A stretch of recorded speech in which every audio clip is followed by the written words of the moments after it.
Good morning. All right, we're going to learn something today in English that is the bomb diggity.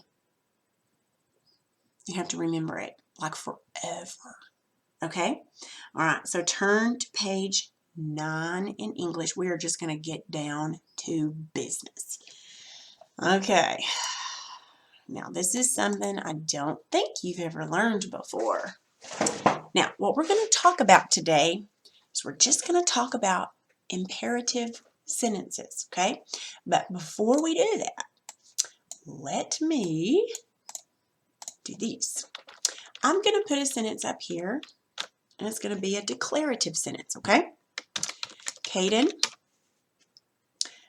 is doing lessons, or school lessons. Okay. So, and then let's do this. Do your lessons. Okay. Now, there are two sentences here. This one, Caden is doing school lessons. This is declarative, isn't it? Okay. It ends with a period. It's just given a piece of information. Okay. Is doing is our verb, right? That's our simple predicate or our verb. Okay, so, and Caden is our subject, right? Because Caden is doing school, okay?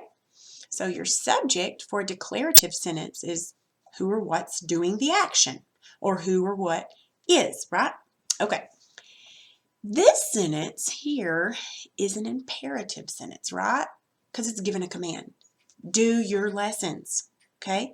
Imperative typically ends with a period. If it's just a command, sometimes it could be exclamation. It could be either exclamatory. Watch out! That would be exclamatory and imperative. And you'd probably want to put an exclamation mark on that.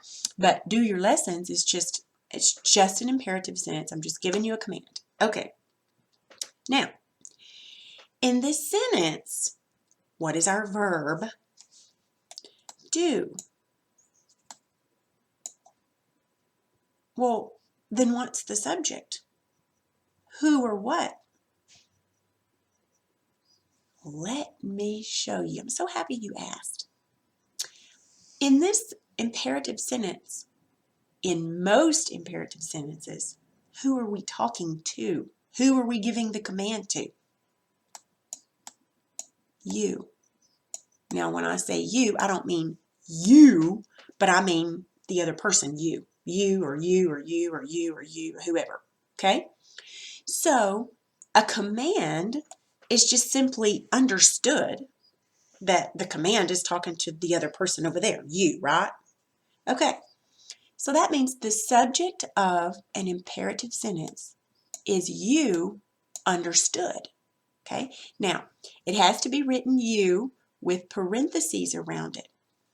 And what that means is the parentheses mean, okay, look, the word you is not in the sentence, but it's just understood by everybody. It's talking about you. Okay? That's why we say you understood. That means it's not there. The parentheses tell us the word's not there. Okay? Now, if I were to write the subject of this sentence, I would just write Caden. No parentheses because Caden is in the sentence, right? And it tells me who it's talking to. It's not talking to you. It's talking to Caden. Okay? But in this sentence, I'm just talking to you. It doesn't specify who I'm talking to. Now, if it said, Caden, do your lessons, then it would not be you understood. It would be Caden. Okay? But when there's no subject, make sure it's imperative. Okay? So the subject of most imperative sentences is you understood. And it has to be written with you and the word you with parentheses around it, meaning it's not in the sentence. It's just understood to be that way. Now, if I were going to diagram this sentence, I'd put my subject or my verb here, and this is where and how I would put my subject. If you don't put the parentheses around it, it's wrong.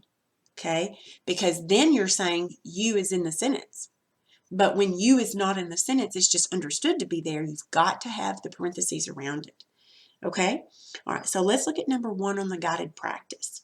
Okay? Now, what we're going to do is we're going to write the simple subject on the line. Okay? And then you're going to circle what kind of sentence it is. So number 1, I cleaned the table and the kitchen counters. Okay? Cleaned is our verb. Who or what cleaned? I. So I is your simple subject, so write the word I on the blank. And is that an imperative or declarative? It's declarative. She's just giving you a piece of information, right? Okay, good. Now let's look at number 2. Wow, the kitchen sparkles.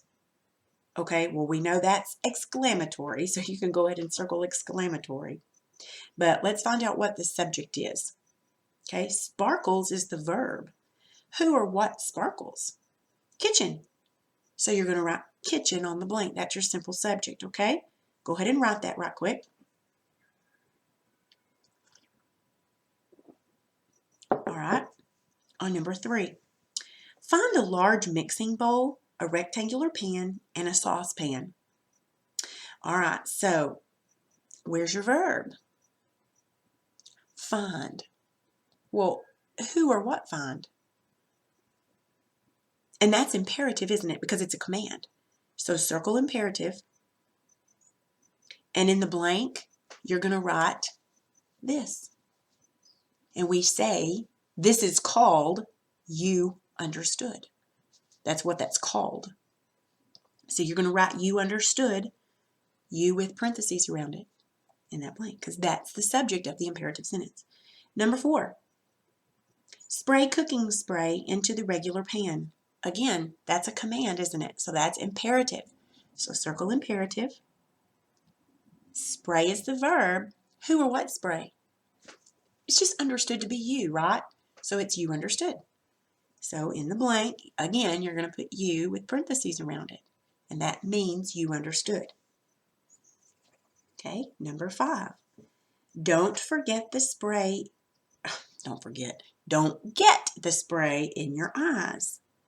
Okay, now that ends with an exclamation mark. So you might say, oh, that's exclamatory. But it's actually a command.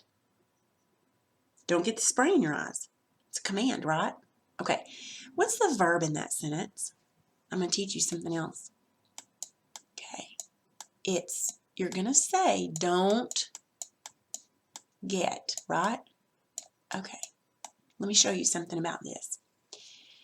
The actual subject of this sentence is do get,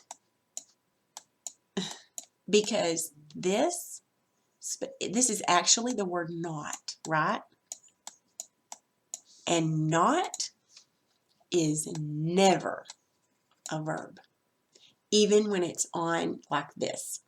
So the verb, the predicate of number 5 is do get. Who or what do get? You understood, because there's no name there, so it's just understood to be you. So you'll put you understood, and it's imperative. Now you might look at it and go, but it's got an exclamation mark, so it's exclamatory. It could be both, because since it's a command, we're going to name it imperative, especially since it's you understood as the subject. Okay? All right. Now let's look at the bottom. Now it says write the simple subject and the simple predicate on the diagram. If the sentence is imperative, you is the subject. So find the measuring cup. That's number 6. Okay, that is a command, right? All right, so on that line, on the diagramming line, on this side, you're going to put find. That's the verb. Okay, and then over here on the subject, you're going to put you understood, because in that sentence, who or what find? You understood. All right.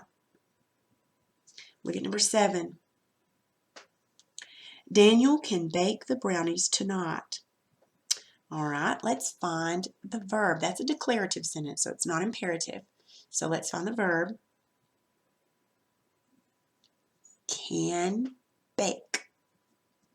That's the verb, can bake. It's got a helping verb, can, and bake is the main verb, can bake. Who or what can bake?